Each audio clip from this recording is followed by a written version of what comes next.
Hallelujah, hallelujah, hallelujah. परमेश्वर का धन्यवाद, धन्यवाद और धन्यवाद देते हैं इस सुंदर दिन के लिए। परमेश्वर आप हमारे साथ में उपस्थित हैं। धन्यवाद हो पिता, धन्यवाद हो पिता, धन्यवाद, धन्यवाद। Hallelujah, hallelujah, hallelujah, hallelujah. पिता परमेश्वर का तहे दिल से धन्यवाद करते हैं। धन्यवाद हो पिता, धन्यवाद हो पिता। Hallelujah, hallelujah.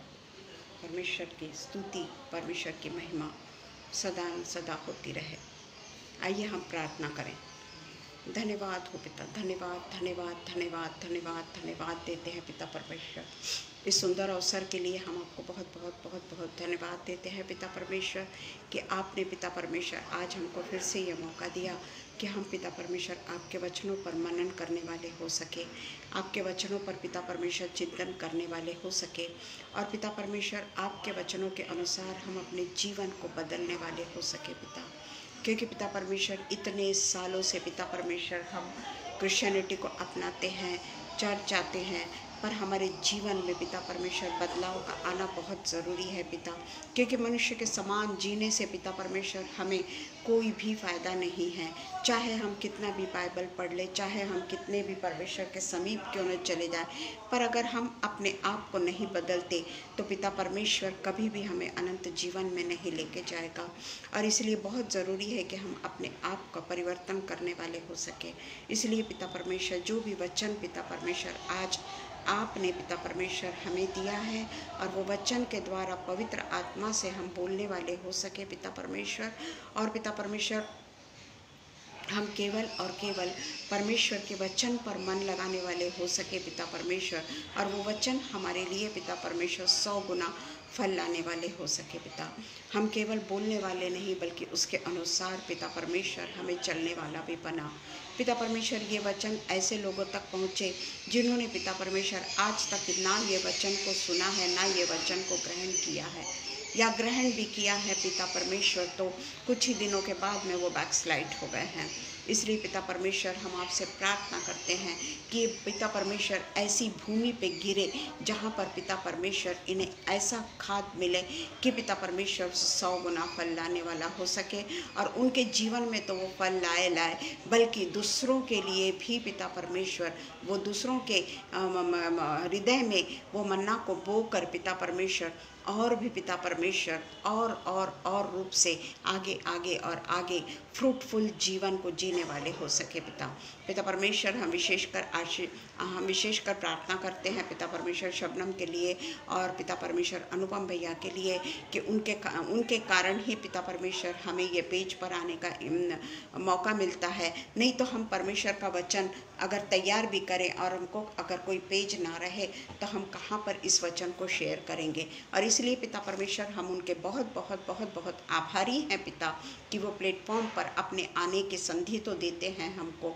और पिता परमेश्वर वो संधि का उपयोग हम करते हैं, परंतु पिता परमेश्वर वो संधि का उपयोग हम इसलिए करें कि पिता परमेश्वर हमारे जीवन में बदलाव आने वाला हो सके। हम पिता परमेश्वर कभी भी पिता परमेश्वर आपको भाता हुआ बलिदान ही चढ़ाने वाले हो सके पिता परमेश्वर। जो भी ऑनलाइन पिता परमेश्वर ये वचन को ग्रहण करेगा उन सब पर पिता परमेश्वर आप अपना आशीष का हाथ रखिए और होने दीजिए पिता परमेश्वर के वचन सबके साथ में पिता परमेश्वर बात करने वाला हो सके पिता। पिता परमेश्वर हम आज के दिन को, इस वक्त को आपके पिता परमेश्वर अधीन कर देते हैं और प्रार्थना करते हैं पिता परमेश्वर वचन के द्वारा पिता परमेश्वर हमारे मनों को बदलने वाले आप पिता परमेश्वर बदल दीजिएगा। सब कुछ हम हमारे उद्धारक यीशु मसीह के नाम पे मांगते हैं, सुनिए और कबूल करिए। आमीन पिता, आमीन, आमीन। Praise the Lord Rohini, praise the Lord. आज का जो वचन है वो है word and world, word and world. आज हम इसके ऊपर थोड़ी सी चर्चा करेंगे क्योंकि परमेश्वर का वचन वर्ड जो हमारे लिए दोधारी तलवार की तरह है और वो वचन के द्वारा ही हम बहुतायत का जीवन पाते हैं। परंतु वर्ल्ड, हम दुनिया में रहते हैं और दुनिया में रहने के बाद में हम वो वचन को अपने में कितना आत्मसात करते हैं ये बहुत इम्पोर्टेंट है। हम इसलिए कह रहे हैं कि क्या हम बाइबल का अध्ययन इसलिए करते हैं कि हमारे परमेश्वरीय ज्ञान को बढ़ाना है? केवल हम बाइबल का अध्ययन इसीलिए करते हैं कि हमें कौन सा वचन कहाँ है वो फट से हम बोलने वाले हो जाएं, या अगर कहीं पे समझ जाइए क्विज कंपटीशन है, कहीं पे कुछ अगर कंपटीशन है, वहाँ मेरा पहला नंबर आए, उसके लिए क्या हम बाइबल का अध्ययन करते हैं? क्या हम या उससे कुछ हद तक मानते भी हैं? ऐसा नहीं कि पूरा नहीं मानते, कुछ हद तक मानते भी है, या हमें बाइबल का अध्ययन करना हमारे माता पिता ने सिखाया है और वो बहुत ज़रूरी है, क्योंकि हमको माता पिता ने ये सिखाया है कि रोज़ तुम बाइबल पढ़ो, प्रेयर करो। तो इसलिए हम दिन के समय या सवेरे उठते ही या रात को सोने के पहले हमको बाइबल का अध्ययन करना बहुत ज़रूरी है। Thank you sister, thank you Rohini, thank you. मैं ज़रा बाहर जा रही हूँ ना, इसलिए मैंने साड़ी पहनी है। तो हमको बहुत ज़रूरी है कि हमको जैसा सिखाया गया है कि सवेरे उठते और रात को सोने के समय हमको बाइबल अध्ययन करना ज़रूरी है, और ये हमारे माता पिता ने हमको सिखाया है। हम अपने बच्चों को सिखाएंगे, बच्चे अपने बच्चों को सिखाएंगे, ऐसा पीढ़ी दर पीढ़ी चलते आ रहा है।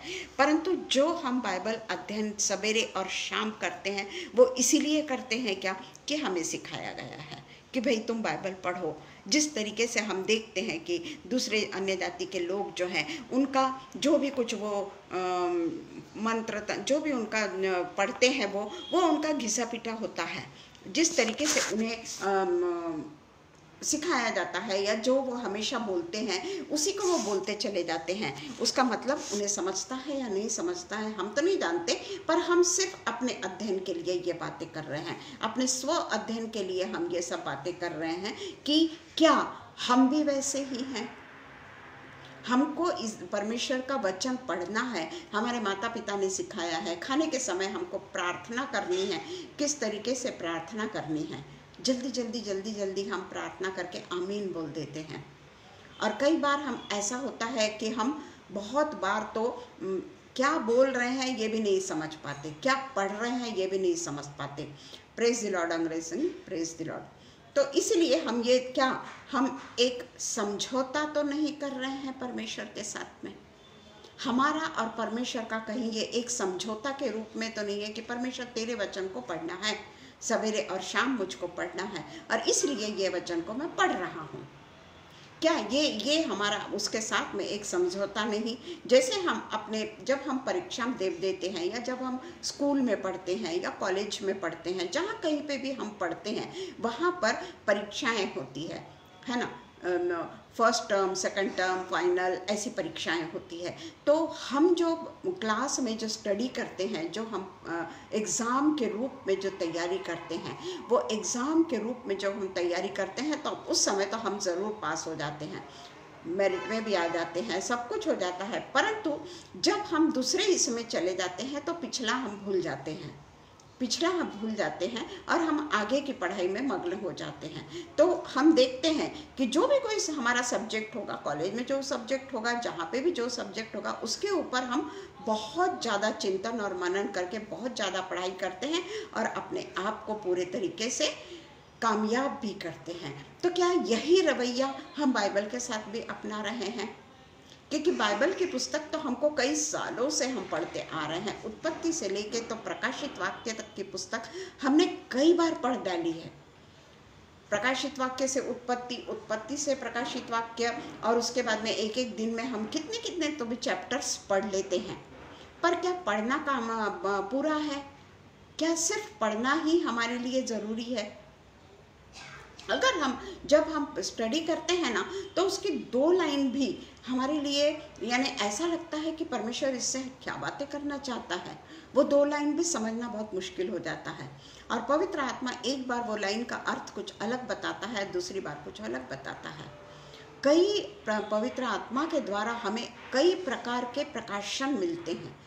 पवित्र आत्मा हमें अलग अलग तरीके से सब बातें बताता है। तो इसलिए मेरे को ये कहना है कि क्या हम अपने बाइबल का अध्ययन इसलिए तो नहीं कर रहे कि हमारे माता पिता ने हमको सिखाया है कि तुमको 2 बार पढ़ना ही है, सवेरे बोलो, दोपहर को बोलो, शाम को बोलो, रात के खाने के समय बोलो, सवेरे के खाने के समय बोलो।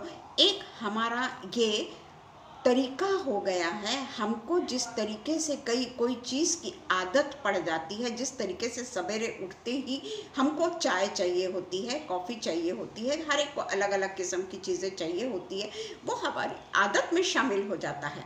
अगर वो चीज़ हमने ना पी या हमने नाश्ते को स्किप किया, कुछ तो भी हमको मिसिंग सा लगता है, और वो आदतन हम वो काम करते रहते हैं। तो इसलिए हाँ, एक हैबिट से बन जाती है हमारी। तो उसके अनुसार कहीं हम बाइबल पढ़ने की आदत तो नहीं लगा लिए हैं। आदतन हम पढ़ रहे हैं, जिस तरीके से चाय हम आदतन पी लेते हैं और उससे हमको फ्रेश महसूस होता है, तो क्या बाइबल का वचन पढ़ने से हम फ्रेश महसूस करते हैं? या बाइबल का वचन हम सचमुच में पूरे तरीके से ग्राह्य करते हैं? या बाइबल के वचन को पढ़ने के बाद उसके अनुसार हम चलते हैं? जैसे परमेश्वर ने कहा झूठ ना बोलो, परमेश्वर ने कहा चोरी मत करो, परमेश्वर ने कहा तुम एक दूसरे को प्रेम रखो। तो परमेश्वर ने ये नहीं कहा कि तुम सिर्फ अपने फैमिली के साथ में प्रेम रखो। परमेश्वर का कहना ये नहीं है कि तुम सिर्फ अपने परिवार के लिए और बच्चों की ही चिंता करो। ऐसा कहीं पे भी बाइबल का वचन नहीं लिखा है कि केवल तुम अपने परिवार की या अपने बच्चों की ही चिंता करो, जबकि बाहर अनेक लोग ऐसे हैं जो अनगिनत पीड़ाओं में पड़े हुए हैं, अनगिनत तकलीफों में पड़े हुए हैं। तो क्या परमेश्वर ये चाहता है कि हमको अपने परिवार से ही लिमिटेड रहना चाहिए? हमारी जो भी कुछ कार्यवाही है, हमारी जो भी कुछ उनके प्रति कर्तव्य है, केवल पारिवारिक रूप में ही हम कर्तव्य को निभाएंगे, या हमको दूसरों की मदद करने के लिए या दूसरों की भी चिंता हमको करना है? और वो तब हो सकेगा जब हम अपने परिवार जनों का ख्याल, मत रखो मैं ये नहीं बोल रही हूँ, पर हमेशा ही जिस तरीके से हम अपने परिवार का ख्याल रखते हैं, क्या हम उन लोगों का ख्याल रखते हैं जिन्हें नितांत हमारी ज़रूरत है? और उसके लिए बहुत ज़रूरी है आत्मिक हथियारों से लैस होना, हमको बहुत ज़रूरी है। और तब हम दूसरों के लिए प्रार्थना में जीवन बिता सकते हैं। और प्रार्थना केवल रटी रटाई प्रार्थना नहीं, आत्मा में होकर कई बार प्रार्थना ऐसी हो जाती है जिसकी कल्पना भी हम नहीं कर सकते। हमारे शब्द जो है वो पूरे तरीके से चेंज हो जाते हैं, और हम उनको पूरे तरीके से, वो लोग स्थिर हो जाए, उनको कई प्रॉब्लम्स हो सकती है, अलग अलग प्रॉब्लम्स हो सकती है, वो पूरे तरीके से स्थिर हो जाए। यहाँ तक हमने उनकी सहायता करना है। जैसे बच्चों को कई तकलीफ़ें होती है, पर बच्चों के लिए माता पिता रात की नींद तक पूरे तरीके से नहीं ले पाते हैं, परंतु वो उसमें थकावट नहीं महसूस करते, क्योंकि वो उनके खुद के बच्चे हैं। इसीलिए हमको देखना है कि परमेश्वर को वचन को केवल पढ़ना, या कोई ऐसे प्रीचर्स होते हैं जिनके वचन से बड़े हम उत्तेजित हो जाते हैं। कोई प्रीचर लोगों का वचन, जो बोलने का तरीका या बोलने का ढब या उनके प्रवचन से हम बहुत प्रसन्न हो जाते हैं, और हम सोचते हैं कि उनसे प्रभावित होकर, वो वचनों को हम उनसे प्रभावित होकर सीखते हैं, उनसे हम प्रभावित होते हैं। बनिस्बत हम एखादा गरीब व्यक्ति अगर प्रवचन दे रहा है, हम उसके वचन से प्रभावित नहीं होते, वो भी तो परमेश्वर का ही वचन बोल रहा है ना। केवल और केवल एक बिली ग्राहम का ही वचन हमने सुनना है, या केवल और केवल हमने बड़े बड़े जो प्रीचर्स हैं उन्हीं लोगों के वचन सुनने हैं, उसी से हम प्रभावित होते हैं क्या? यानी हम मनुष्यों से प्रभावित हो रहे हैं, हम परमेश्वर के वचन से प्रभावित नहीं हो रहे हैं। परमेश्वर का वचन हमको प्रेरित नहीं कर रहा है, हम मनुष्य से प्रभावित हो रहे हैं। बहुत सारे बड़े बड़े प्रीचर्स हैं, राम बाबू आ रहे हैं कई बार बड़े अलग अलग नाम, मैं नाम किसी का नहीं लेती, परंतु कई ऐसे बड़े बड़े प्रीचर्स हैं जिसके फेसबुक में बोलो या इंटरनेट में बोलो या यूट्यूब में बोलो, बहुत सारे भाषण आते हैं। मैं ये नहीं कहती कि उनके भाषण ना सुने, उनके भाषण हमको सुन के अपने जीवन में परिवर्तन, कहाँ पे क्या वचन किस तरीके से बात कर रहा है, ये हमको सीखना है। उस व्यक्ति विशेष की ओर हमको आकर्षित नहीं होना है, या उस व्यक्ति विशेष की ओर ही जाकर उसी के वचन को, परमेश्वर का वचन जो है वो मेरे से क्या बात कर रहा है, ये सुनना, ये देखना बहुत ज़रूरी है। हम बहुत ही चुनिंदा लोगों के वचन को ही सुनना चाहते हैं। वो लोग बहुत ऊंचे लेवल के हैं, मैं ये नहीं बोलती कि वो लोग कम लेवल के हैं, पर कई ऐसे लोग होते हैं जो बड़ी सिंपल रूप से वचन को देते हैं, पर वो भी वही अर्थ बताते हैं, परंतु हम उनसे प्रभावित नहीं होते। इसका मतलब है कि हम मनुष्यों से प्रभावित हो रहे हैं। एक ह्यूमन बीइंग के प्रति हमारी आस्था हो गई है, किसी व्यक्ति विशेष की ओर हमारी आस्था हो गई है, और उसके वचन को सुनना हमको बहुत अच्छा लगता है और हम उनसे प्रभावित होते हैं, उनसे प्रभावित होते हैं। तो हम बड़े बड़े प्रचारकों से भी हम प्रभावित होते हैं, परंतु ये क्या परमेश्वर को पसंद है? क्या ये परमेश्वर पसंद करता है? यीशु मसीह तो पढ़े लिखे नहीं थे, कुछ भी शायद उन्होंने पढ़ाई नहीं की होगी। उस समय पढ़ाई थी या नहीं थी वो मैं नहीं जानती, पर उस समय पर यीशु मसीह ने अपना एजुकेशन नहीं किया था। उनके चेले अनपढ़ थे, गंवार थे, फिशरमैन थे। पौलुस नहीं, मैं पौलुस की बात नहीं कर रही हूँ। पहले जो चेले थे वो सारे के सारे अनपढ़ थे, गंवार थे, मछलियों को पकड़ने का काम करते थे। उनके बुक्स आज हम पढ़ रहे हैं, है ना? उनके बुक्स को आज हम पढ़ रहे हैं। यूहन्ना ने तो परमेश्वर के इससे स्मरण, परमेश्वर के पूरे इसमें प्रकाशित वाक्य तक लिख डाला। तो क्या वो लोग, वो भी क्या बड़े बड़े प्रीचर के पीछे घूमते थे क्या? वो लोग भी बड़े बड़े प्रीचर को एक अपना वो बना लेते थे क्या, कि ये जो बोलता है वही सही है? क्या मैं ये नहीं बोलती कि बड़े बड़े प्रीचर्स के प्रीचिंग नहीं सुनना चाहिए, सुनना चाहिए, पर प्रीचिंग सुन के वचनों से प्रभावित होइए आप, मनुष्यों से नहीं, मनुष्यों से नहीं। और अगर हम वचन सुन रहे हैं उनका, हम में क्या चेंजेस आ रहे हैं, ये हमको देखना बहुत ज़रूरी है कि मैं कितना बदली हूँ। अगर मैं बदली हूँ तो मुझ पे वो ह्यूमन बीइंग का असर नहीं है, वो व्यक्ति विशेष का असर मुझ पे नहीं हुआ। अगर मैं चेंज हुई हूं तो परमेश्वर के वचन के द्वारा चेंज हुई हूं। परमेश्वर के वचन के द्वारा मैं चेंज हुई हूं, तो हम किसको महत्व दें? किसको महत्व दें?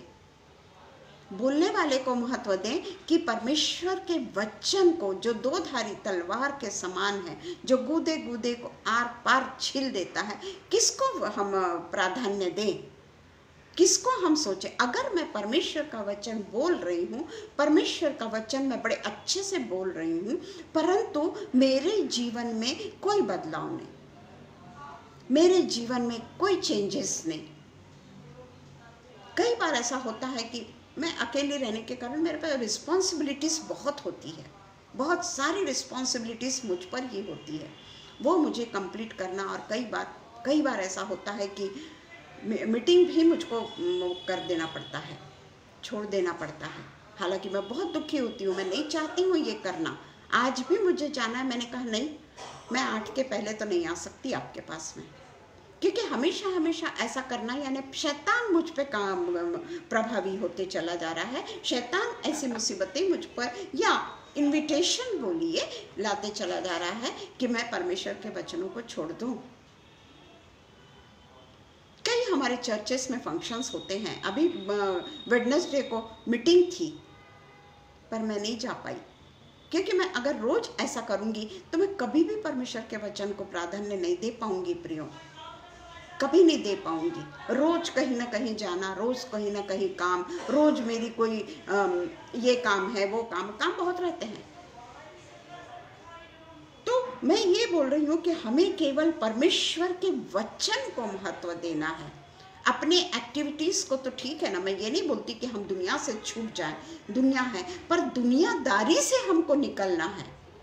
दुनियादारी से हमको निकलना है। दुनियादारी के कारण हमारे इसमें कई पाप को हम अंगीकार कर लेते हैं, कई पापों को हम अपने पे लागू कर लेते हैं। क्यों? क्योंकि हमने दुनिया को देखा, दुनिया के पैसे को देखा, दुनिया की शोहरत को देखा, दुनिया की बड़ी बड़ी गाड़ियों को देखा, दुनिया के अच्छे अच्छे कपड़ों को देखा, दुनिया के अच्छे अच्छे घरों को देखा, और हमें ऐसा लगता है मेरा भी ऐसा ही होना चाहिए, यानी मैं वर्ल्डली हूँ।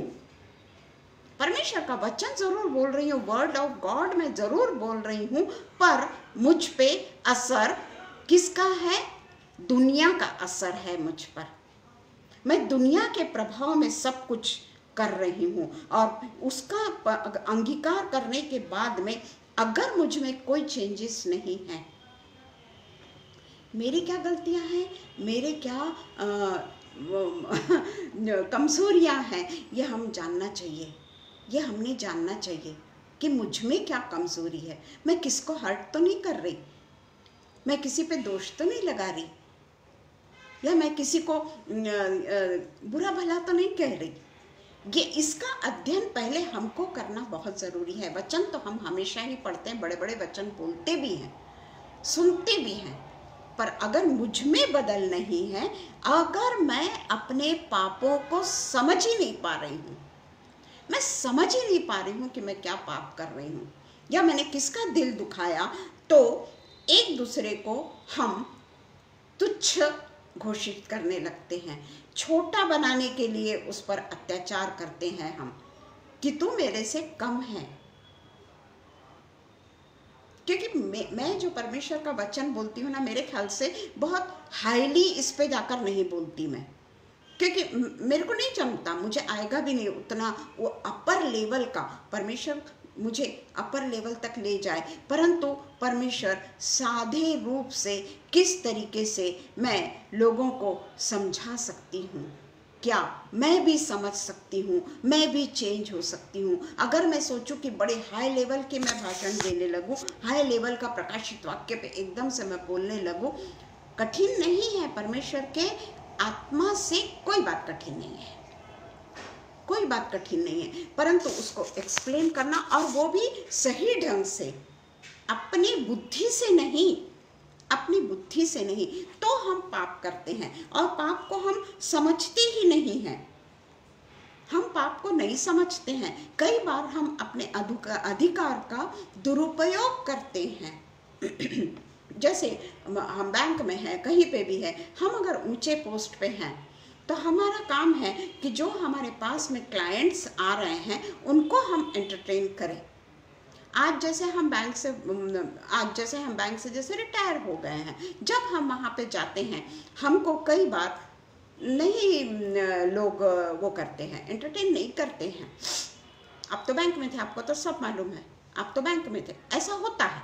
परंतु हर समय नियम जो है वो बदलते रहते हैं, टेक्निकल कंडीशंस बदलती रहती है। हमारे समय में आज जो कंप्यूटर इतना ज़्यादा चल रहा है, कंप्यूटर के बिना कोई काम ही नहीं होता, उस समय इतना नहीं था, उस समय इतना नहीं था। फ़ोन भी इतने मॉडर्न टाइप के फ़ोन नहीं थे एप्पल के, तो हमेशा बदलते रहता है। तो मैन्युअली काम करना और कंप्यूटर पे काम करना, ये एक अलग अलग बात हो जाती है।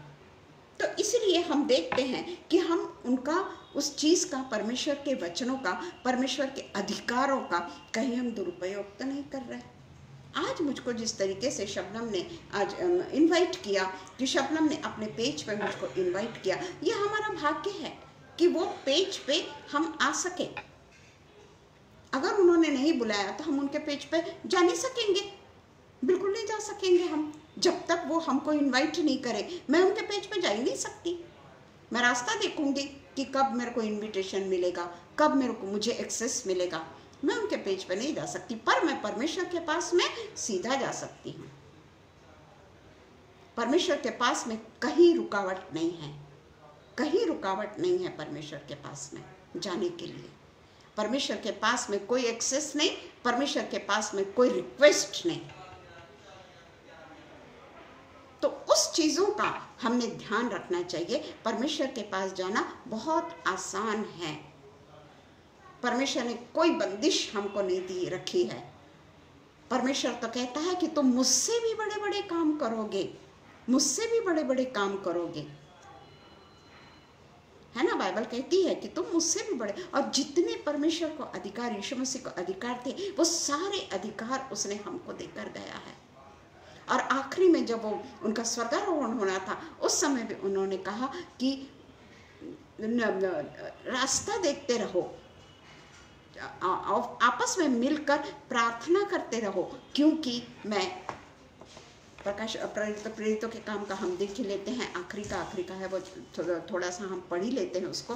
वो वचन जो है वो परमेश्वर ने हमको पूरा खुला दे दिया। किसी को पैसा देने की ज़रूरत नहीं है, किसी को रिक्वेस्ट करने की ज़रूरत नहीं है। वो अगर हमको अपने पेज पे बुला रहे हैं तो ठीक है, नहीं बुलाते हैं तो हम उनके पेज पे नहीं जा सकते हैं, परंतु परमेश्वर ने हमको हमेशा के लिए एक्सेस दे रखा है, हमेशा के लिए एक्सेस दे रखा है। हम परमेश्वर के पास में कभी भी जा सकते हैं। गलती पे भी रहते हैं, पाप भी कर लेते हैं, कई बार हम परमेश्वर को दिल भी दुखा देते हैं, पर परमेश्वर के पास जाने का मार्ग हमारे लिए हमेशा खुला होता है।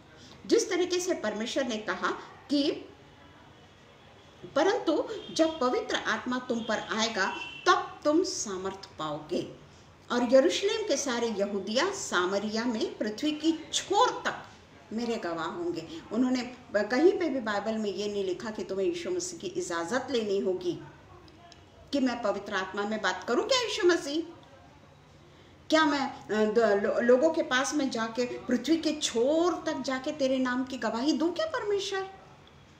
ऐसा बोलने की हमको ज़रूरत नहीं है प्रियो, क्योंकि उसने कहा है कि उनके देखते देखते वो ऊपर उठा लिए गए और ये लोग सब उनकी राह देखते रहे, और उनसे कहा समयों या कालों को जाना पिता ने अपने अधिकार में रखा है, तुम्हारे काम का नहीं है। तो इसलिए परमेश्वर का जो बच्चा यीशु मसीह ने उनको जाते जाते भी अकेला नहीं छोड़ा, अकेला नहीं छोड़ा। और हम देखते हैं किस तरीके से पवित्र आत्मा उनके साथ में आया, और वो दिन पेंटिकॉस्ट का दिन कहलाया। आज भी जब हम देखते हैं कि जब परमेश्वर के वचन को जब हमको बांटना होता है ना, तो क्या मैं परमेश्वर से प्रार्थना करती हूँ क्या पहले? देखो, ये मुझे परमेश्वर ने कचोटा है अभी कि क्या मैं परमेश्वर से प्रार्थना करती हूँ कि पिता मैं तेरे वचनों को बांटने जा रही हूँ, मेरे वचन नहीं है वो, मैं तेरे वचनों को बांटने जा रही हूँ। पिता मुझे सामर्थ्य दे, पिता पवित्र आत्मा से मुझको भर दे। नहीं मांगा मैंने, मैं फट से आकर बैठ गई, तैयारी की मैंने और आकर मैं बैठ गई। ये बहुत ही परमेश्वर के, हम उसके अपने अधिकारों का दुरुपयोग कर रहे हैं जो परमेश्वर ने हमको फ्री में दिया है, फ्री में दिया है। और कहता है मैंने तुझे फ्री में दिया है, तुम लोगों को फ्री में दो। परंतु हम उसके कई लोग पैसे भी ले लेते हैं, कई लोग पैसे भी ले रहे हैं। हम ये नहीं समझ पा रहे हैं कि हम क्या कर रहे हैं। चर्च की एक्टिविटीज़ में भी कई बार इस तरीके की धांधली होती है। तो जो बातें परमेश्वर की आज्ञा के अनुसार हमें करनी है, परमेश्वर ने हमको आज्ञा दिया है कि पृथ्वी के छोर तक जाकर मेरे नाम का प्रचार करो, पवित्र आत्मा को शोकित मत करो, हमेशा मेरे वचनों में मगन रहो, तुमको स्वर्गीय बुद्धि दी जाएगी। यहाँ की बुद्धि नहीं, पृथ्वी की बुद्धि नहीं, ऐसा नॉलेज दिया जाएगा जो स्वर्गीय है। परंतु हम उसके आज्ञा के अनुसार हम वो काम नहीं करते और उसको छोड़कर हम एक विशिष्ट समय, विशिष्ट व्यक्ति, विशिष्ट भाषण या विशिष्ट परमेश्वर के जन को गौरवान्वित करते हैं, उसका हम उदो करते हैं, उसका हम गौरव कर रहे हैं। तो क्या इसमें परमेश्वर की महिमा हो रही है? क्या इसमें परमेश्वरीय ज्ञान को हम समझ रहे हैं? मैं ये नहीं कहती कि किसी के भी भाषण को ना सुनिए, उसी से तो हमको परमेश्वर के वचन के बारे में पता चलता है कि वो वचन क्या कह रहा है। इवन हम जब बुक्स भी अलग अलग जब हमारा वो होता है, हम अलग अलग बुक्स पढ़ते हैं, तब कहीं जाकर हम समझते हैं कि वो वचन हमारे साथ में क्या बातें कर रहा है, तब हम समझते हैं। अपनी बुद्धि से हम नहीं समझ पाते। ये बुद्धि परमेश्वर की, जो परमेश्वर ने जो दी हुई बुद्धि है, उससे हम परमेश्वर की महिमा कर सकते हैं, उससे हम परमेश्वर ये ज्ञान को प्राप्त कर सकते हैं, उससे हम परमेश्वर की समझ को प्राप्त कर सकते हैं, और उससे हम परमेश्वरीय प्रेम को प्राप्त कर सकते हैं। और इसके लिए हमको संसार की बुद्धि की आवश्यकता नहीं, कोई जरूरत नहीं हमको संसार की बुद्धि की। ये बुद्धि तो पवित्र आत्मा के द्वारा, और जब लोग बोलते हैं, उस वचन को जब हम सुनते हैं, उस वचन को जब हम ग्रहण, वचन को, वो व्यक्ति को नहीं, मैं फिर बता रही हूँ, वो व्यक्ति को नहीं, तो हम देखते हैं कि किस तरीके से परमेश्वर अपनी आत्मा से हमसे बात करता है। कई बार हम अंकुर नरूला को सुनते हैं, कई बार हम अलग अलग बड़े बड़े जो आते हैं शुभ संदेश में, उन लोगों को सुनते हैं, पर हम उनसे प्रभावित ना हो प्रियो। वो जो परमेश्वरीय ज्ञान के बारे में बातें कर रहे हैं, जो वो परमेश्वरीय समझ हमको दे रहे हैं, उनसे प्रभावित होइए, उससे प्रभावित होइए, मनुष्य से नहीं। परमेश्वर का ज्ञान पाने के लिए हमें एक संकल्प करना होगा कि हमको उस पर दृढ़ बने रहना बहुत ज़रूरी है, उस पर हमको दृढ़ बने रहना बहुत ज़रूरी है। 2 तिमुथियुस 2:14 से 19 हम देखेंगे, ज़्यादा हमारे पास में समय नहीं है। 2 तिमुथियुस 2:14 से 19 हम देखेंगे। उसमें मैं पूरा तो नहीं पढ़ूंगी, तो हम सिर्फ देख लेंगे। इन बातों की सुधि उन्हें दिला, इन बातों की सुधि उन्हें दिला, और प्रभु के सामने चिता दे कि शब्दों पे तर्क वितर्क ना किया करें, जिनसे कुछ लाभ नहीं होता, वरन सुनने वाले बिगड़ जाते हैं। तो इसमें तर्क वितर्क ना करते हुए किसी के साथ में झगड़ा लड़ाई, किसी के साथ में वाद विवाद, या सांसारिक बातों पे जिस तरीके से हम तर्क वितर्क करते हैं, संसार की बातों पे, हमको किसी ने कह दिया कि आज इस विषय पे आपको बोलना है, संसार पे, हम उसको बहुत अच्छे से बोलेंगे, और जिसमें हम तर्क वितर्क पे ज़्यादा तो इसमें लिखा है कि तर्क वितर्क ना करते हुए बाइबल के वचनों को पवित्र आत्मा को आमंत्रित करके, बाइबल के वचन हम कब समझ पाएंगे? जब पवित्र आत्मा हमारे साथ होगा।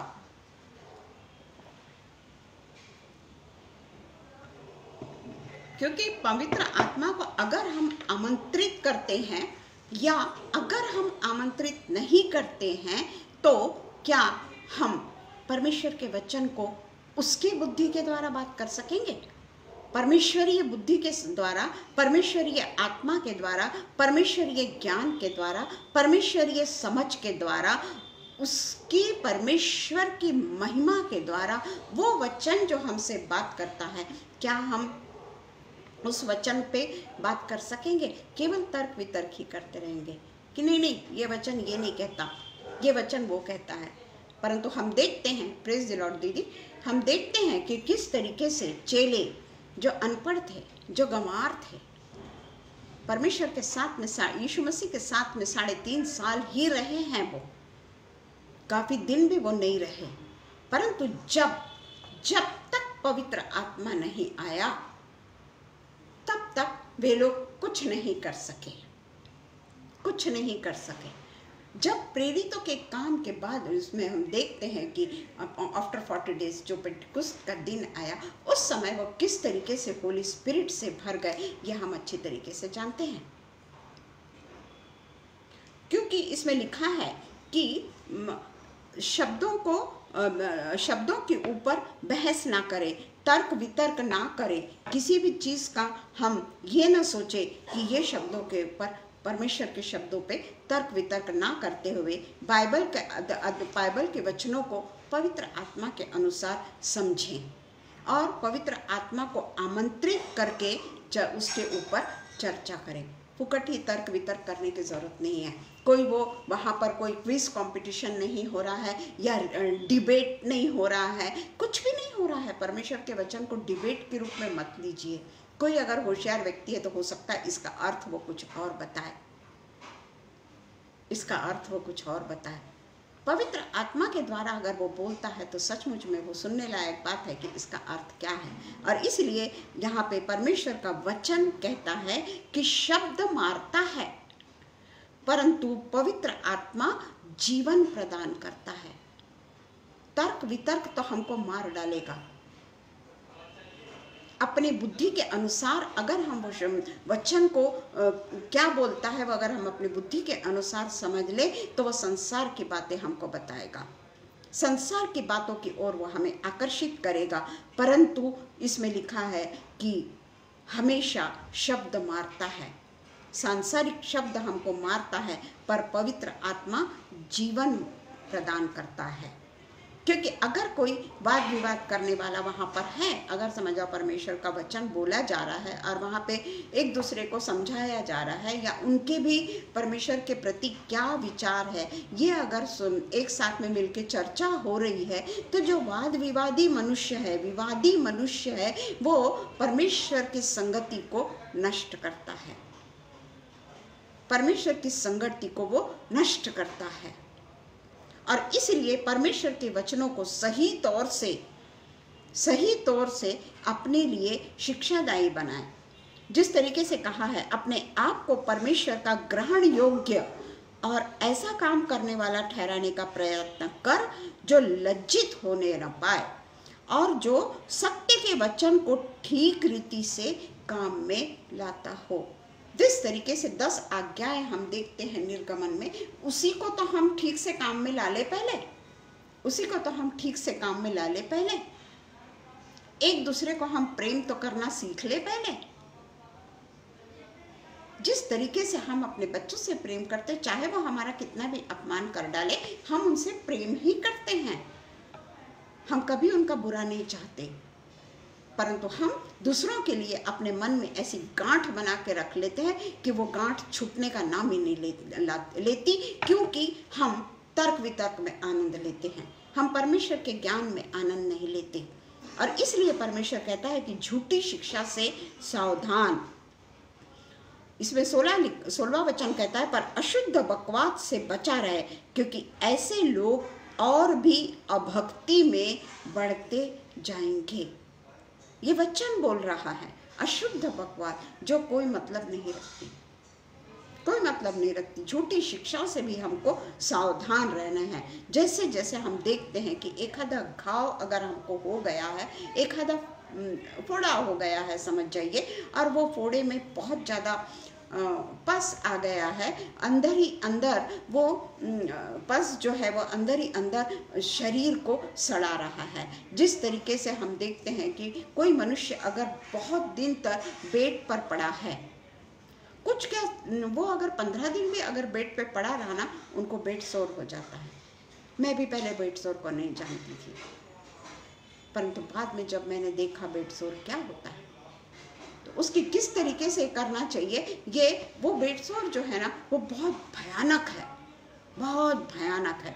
शरीर को पूरा अंदर तक पूरा वो नासूर बना देता है, पूरा घाव घाव घाव जो है ना वो अंदर तक पस पस पस पस होते हुए पूरे शरीर के मांस को और चमड़ी को और पूरे अंदर में जितने भी अपने नसें हैं उसको सबको सड़ा देता है, गहरा होल कर देता है। मैं उसमें बहुत ज़्यादा खराब कर देता है। और इसलिए जैसे सड़ा घाव अंदर ही अंदर फैलता है, जिसको बेड सोर नहीं मालूम उन्हें नहीं पता पड़ेगा कि बेड सोर होता क्या है। मैंने मेरी मम्मी का जब एक्सीडेंट हो गया था, वो काफ़ी उम्र की हो गई थी, उसका एक्सीडेंट यानी घर में गिर गई थी, वो बाथरूम में गिर गई थी और उसके बाद में उसका ऑपरेशन हुआ पर वो चली नहीं। उसके पाँव का ऑपरेशन हुआ पर वो नहीं चली क्योंकि उसका हिप बोन टूटा हुआ था, पर उसकी उम्र होने के कारण वो नहीं चली, चलना ही नहीं चाहती थी। बहुत उसको चलाने की कोशिश की पर वो नहीं चल पाई। उससे क्या हो गया कि वो बिल्कुल पूरी तरीके से वो पाँव जो है उसका वो हो गया, वो काम ही नहीं करता और उसके बाद में वो बेड पर आ गई और उस समय उसको बेड सोर हुआ था। हम नहीं जानते थे, कोई नहीं जानता था कि बेड सॉर होता क्या है।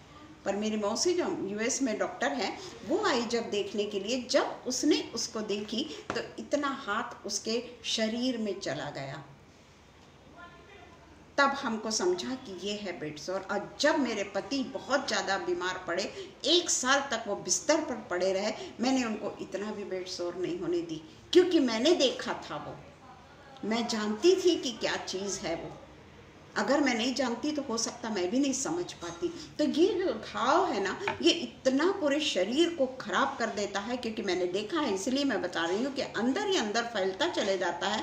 और इसी रीति से जो झूठा शिक्षक अगर हमारे बीच में आ गया, बहुत अच्छा बोलता है वो परमेश्वर का वचन, मैं ये नहीं बोलती कि परमेश्वर का वचन बोलता है, परंतु उसके मन में परमेश्वर के प्रति भक्ति नहीं है, वो ज्ञान उसका है, वो बुद्धि उसकी है, बहुत बुद्धिमान मनुष्य है, वो अपनी बुद्धि से बात करता है, वो अपनी शिक्षा पे बहुत ज़्यादा महत्व देता है। तो उसकी जो शिक्षा है वो सड़ा घाव हमारे हृदय को अपवित्र कर देती है। हम सोचते हैं कि कितना सुंदर बोलता है ये, कितना सुंदर बोलता है ये, परंतु वो अपने बुद्धि का प्रयोग ज़्यादा करता है।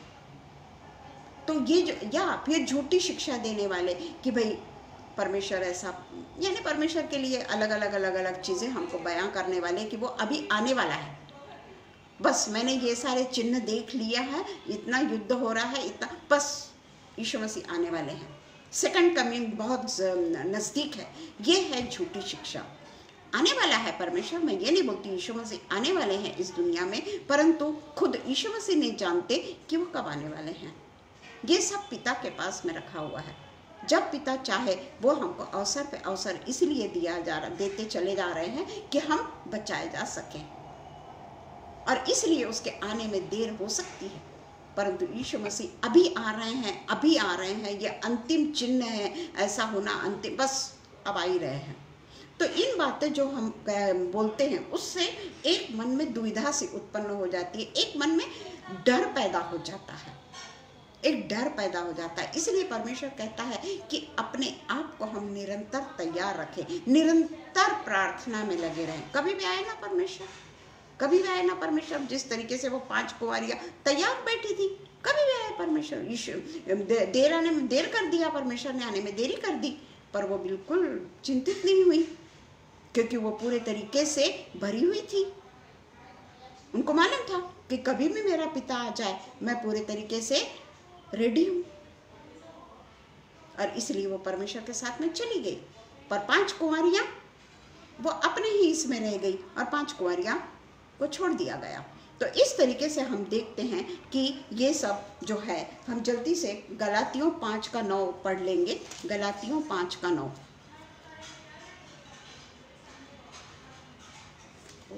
गलातियों 5:9।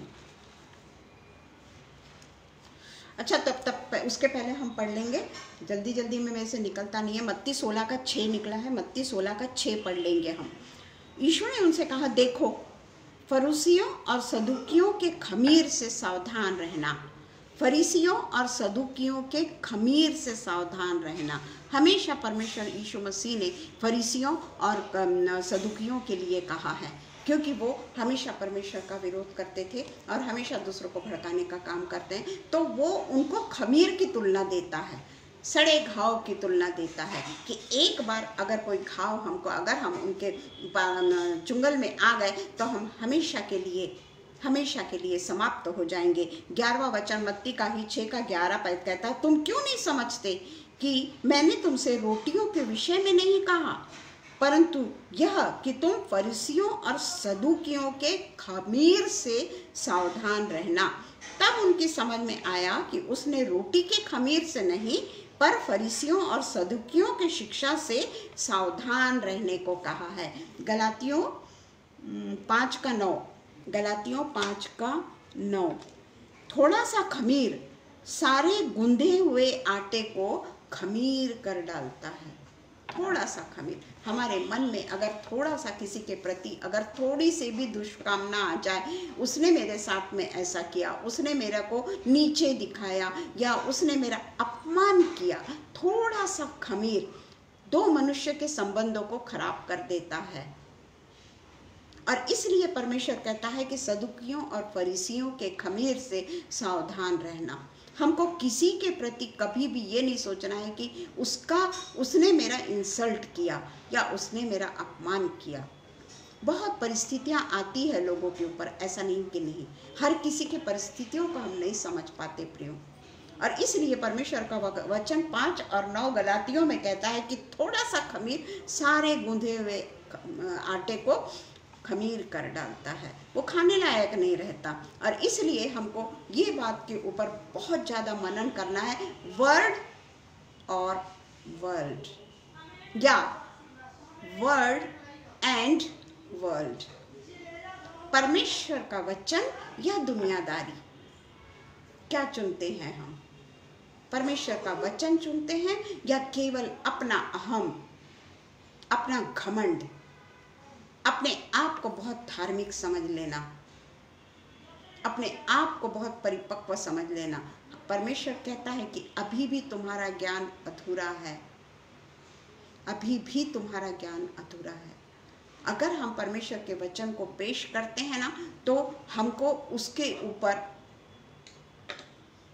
ये मानना भी है और उसके अनुसार अपने जीवन को बदल के अपने जीवन को पूरे तरीके से मोड़ लेना है।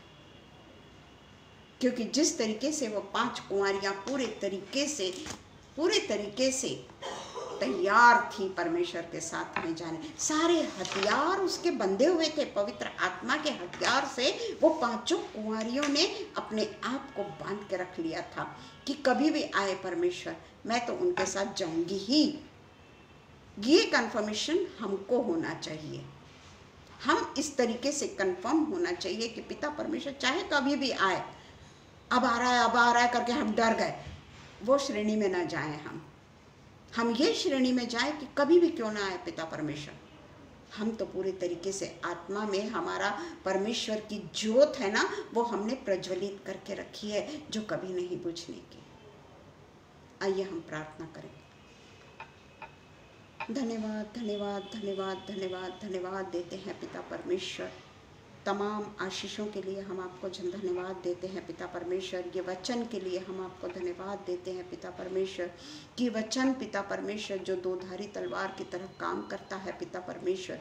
ये वचन किसी को भी डोमिनेट करने के लिए नहीं पिता परमेश्वर, पर आपने जो मुझको जो बुद्धिया वर्ड एंड वर्ल्ड, वो कैसे मुझे मिलता है मुझे नहीं मालूम, परंतु कई बार मैं वचन सुनती रहती हूँ, कई बार मैं किसी का वचन अगर शुभ संदेश में सुनती हूँ, कहीं और सुनती हूँ, तो उस समय कोई जो बोलता है उसको मैं अपने इसमें लिख लेती हूँ और उसके ऊपर मैं सोचती हूँ।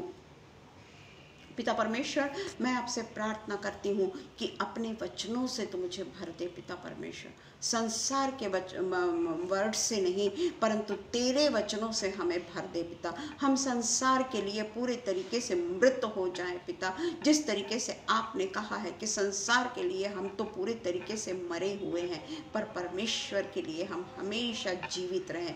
परमेश्वर की आशीषों को पाने के लिए हम हमेशा ललायित रहें। परमेश्वर से हमेशा यही मांगे कि पिता तेरा अनुग्रह मेरे लिए काफ़ी है।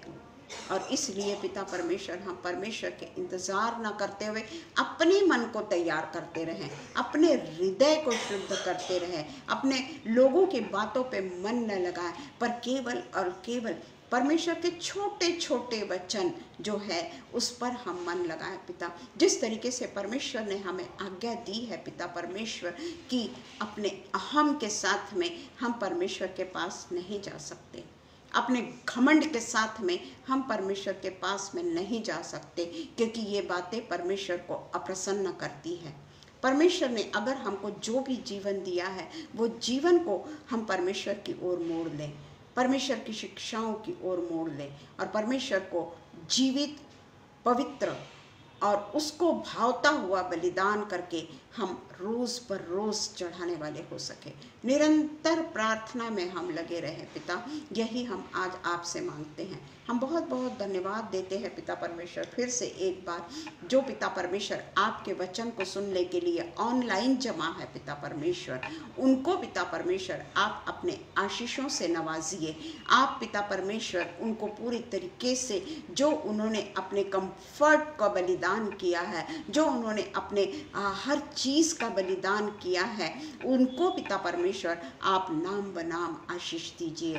पिता परमेश्वर अपने पूरे पिता परमेश्वर वचन जो उन्होंने ग्रहण किया है और ये वचन को ग्रहण करके सब के सब आत्मिक भोजन के लिए यहाँ पर बैठे हैं, उन सब को हम पिता परमेश्वर की ओर से आशीष आशीष और आशीष ही मांगते हैं पिता।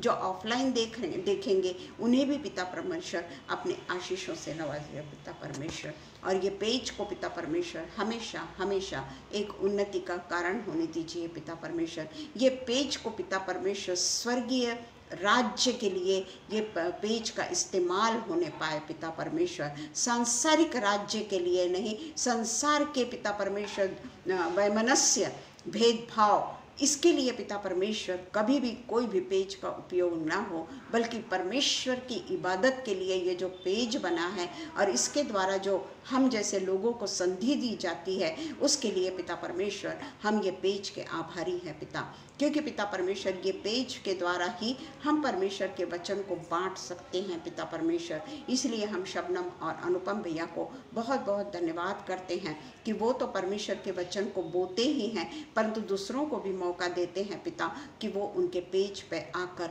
फलवंत होते चले जाएं। इसलिए पिता परमेश्वर ये वृक्ष जो है पिता परमेश्वर ये पनपता चले जाए, इनमें अनेक डालियां फूटे और वो डालियां इस वृक्ष से सदा बंधी रहे पिता, ताकि पिता परमेश्वर आपको ये वृक्ष के द्वारा पिता परमेश्वर जो भटके हुए लोग हैं उनको छाया मिलने पाए पिता, उन्हें परमेश्वर के वचन को जानने की जो कोशिश करते हैं उन सबको पिता परमेश्वर एक अच्छे भोजन से, स्वर्गीय भोजन से आप तृप्त करते हैं। इसके लिए हम आपके बहुत बहुत आभारी हैं पिता परमेश्वर। आज के दिन के लिए मैं आपका बहुत बहुत शुक्रिया अदा करती हूँ पिता कि आपने मुझे ये मौका दिया कि मैं आपके वचन को बोल सकी पिता परमेश्वर। पवित्र आत्मा ने हमको गाइड किया पिता परमेश्वर। ये वचन केवल मैं बोलने वाली ना हूँ, बल्कि अपने पर किस तरीके से मैं अंगीकार करूँ, ये पिता परमेश्वर मेरे लिए बहुत ज़रूरी है पिता परमेश्वर। सब बातों के लिए पिता परमेश्वर आप ही को पिता परमेश्वर आदर देती हूँ, आप ही को, आपके नाम के पिता परमेश्वर, आपके नाम से ये वचन को न्योछावर करती हूँ, और पिता परमेश्वर आपके नाम से पिता परमेश्वर मैं सारी विनती को मांगती हूँ, सुनिए और कबूल करिए। आमीन पिता, आमीन। धन्यवाद हो सबको जो भी उपस्थित है। Praise the Lord Rohini, praise the Lord दीदी, मुझे आप दोनों दिखे इसलिए मैंने आपको प्रेज द लॉर्ड किया।